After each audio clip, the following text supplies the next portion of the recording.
नमस्कार दोस्तों। आज की कहानी है शर्मिंदा। कड़ाके की ठंड पड़ रही थी। चारों तरफ कोहरा ही कोहरा था। आज छुट्टी का दिन भी था, तो नीति ने पहले ही आराम करने का प्लान बना रखा था। क्योंकि आज छुट्टी थी और वो बिस्तर में लेटी हुई ठंड का मज़ा लेगी। तभी फ़ोन की घंटी बजती है, मगर नीति ठंड की वजह से फ़ोन उठाने नहीं गई। बिस्तर में ही लेटी रही। उसके पति अनुराग को उठना ही पड़ा। फ़ोन लगातार बजता ही जा रहा था। इतनी सुबह कौन हो सकता है, ये सोचते हुए अनुराग ने जाकर फ़ोन उठाया। हेलो, कौन? तभी दूसरी तरफ से आवाज़ आई, जिसे सुनकर अनुराग की नींद उड़ गई और बोला, नमस्ते पापा। खुश रहो बेटा, बहुत दिनों से तुमसे मिलने नहीं, तो सोचा आज मिल आते हैं। इसलिए हम दोनों ट्रेन से तुम्हारे पास आ रहे हैं। दोपहर का खाना साथ खाएंगे और शाम की ट्रेन से हम वापस लौट जाएंगे। ठीक है ना बेटा? कोई दिक्कत तो नहीं तुम दोनों को? कोई दिक्कत नहीं पापा, मैं आप दोनों को स्टेशन लेने आ जाऊंगा। फ़ोन रखकर अनुराग ने कमरे में आकर नीति को बताया, मम्मी और पापा 9 बजे वाली ट्रेन से आ रहे हैं और दोपहर को खाना हमारे साथ ही खाएंगे। रजाई में पड़ी हुई नीति का पारा एकदम हाई हो गया। यह तो छुट्टी के दिन भी आराम नहीं, ढंग से सोने को भी नहीं मिलता। अब सबके लिए खाना बनाओ, पूरी नौकरानी बना दिया है। अगर खाना बाहर से मंगा ले तो अलग से ड्रामा शुरू हो जाएगा कि बाहर का खाना पचता ही नहीं है। नीति गुस्से से उठी और बाथरूम में घुस गई। अनुराग उसे एकटक देखता ही रह गया। जब वो बाहर आई तो अनुराग ने पूछा, खाने में क्या बनाओगी? गुस्से से भरी नीति ने तुनक कर जवाब दिया, सोच रही हूँ कि अपना सर ही बना दूँ। अनुराग चुप रहा और मुस्कुराता हुआ तैयार होने लगा। स्टेशन जो जाना था। थोड़ी देर बाद नीति को बोलकर अनुराग स्टेशन के लिए निकल गया। नीति गुस्से में बड़बड़ाती हुई खाना बना रही थी।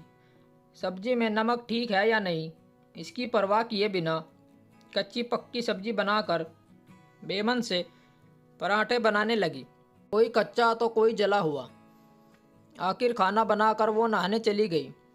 नहा कर निकली, फिर तैयार होकर सोफे पर बैठकर टीवी देखने लगी। उसके मन में तो बस यही चल रहा था कि सारा छुट्टी का दिन खराब कर दिया। बस अब तो आए, खाए और वापस जाए। थोड़ी देर बाद घर की घंटी बजी।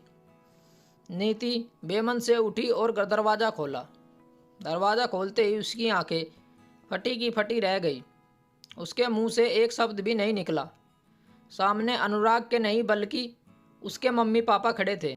उसकी मम्मी ने आगे बढ़कर उसे झिंझोड़ा, अरे क्या हुआ? इतनी हैरान क्यों हैं? क्या अनुराग ने तुम्हें बताया नहीं कि हम आ रहे हैं? मानो नीति की नींद अभी खुली हो। नहीं मम्मी, इन्होंने तो कहा था। खैर छोड़ो, आप अंदर तो आओ। अनुराग तो अपनी हंसी रोक ही नहीं पा रहा था। थोड़ी देर इधर उधर की बातें करने के बाद नीति के पापा ने कहा, बेटा बातें ही करती रहोगी या कुछ खिलाओगी भी? यह सुनकर नीति को मानो सांप सूंघ गया। वो करती भी आखिरकार उसे वो अधजला और कच्चा खाना ही परोसना पड़ा। मम्मी पापा खाना तो खा रहे थे और मन ही मन सोच रहे थे, इतना स्वादिष्ट खाना बनाने वाली उनकी बेटी आज उन्हें कैसा खाना खिला रही है। नीति बस चुपचाप बैठकर खाना खा रही थी। मम्मी पापा से आंख मिलाने की उसकी हिम्मत नहीं हो रही थी। खाना ख़त्म कर सब हॉल में आकर बैठ गए। अनुराग को कुछ काम याद आ गया तो वो बाहर चला गया। उसके जाते ही नीति की मम्मी बोली, क्या अनुराग ने बताया नहीं कि हम आ रहे हैं? अचानक नीति के मुंह से निकल गया, नहीं, उन्होंने तो सिर्फ इतना कहा था, मम्मी पापा खाने पर आ रहे हैं। मैं समझी उनके मम्मी पापा आ रहे हैं। नीति की मम्मी को समझने में देर नहीं लगी कि यह सारा माजरा क्या है। उन्होंने नीति को समझाया, बेटी, हम हो या अनुराग के मम्मी पापा, तुम्हें तो सबका बराबर सम्मान करना चाहिए।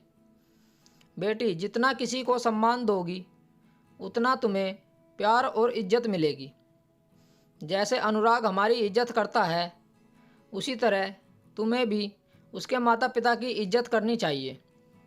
रिश्ता कोई भी हो, हमारा या उसका, कभी फर्क नहीं करना चाहिए। अपनी मम्मी की बातें सुनकर नीति की आंखों में आंसू आ गए। खुद की नज़रों में शर्मिंदा होने के बाद नीति ने अपनी मम्मी से माफ़ी मांगी और अपनी मम्मी को वचन दिया कि आगे से ऐसा कभी नहीं करेगी। चाहे उसके सास ससुर हो या परिवार वाले, वह सबको सम्मान और इज्जत देगी। स्टोरी को लेकर आपकी क्या राय है, नीचे कमेंट करके ज़रूर बताइएगा। ऐसी ही और बेहतरीन कहानियों के लिए हमारे चैनल को ज़रूर सब्सक्राइब करें। कहानी सुनने के लिए आप लोगों का बहुत बहुत धन्यवाद। राम राम दोस्तों।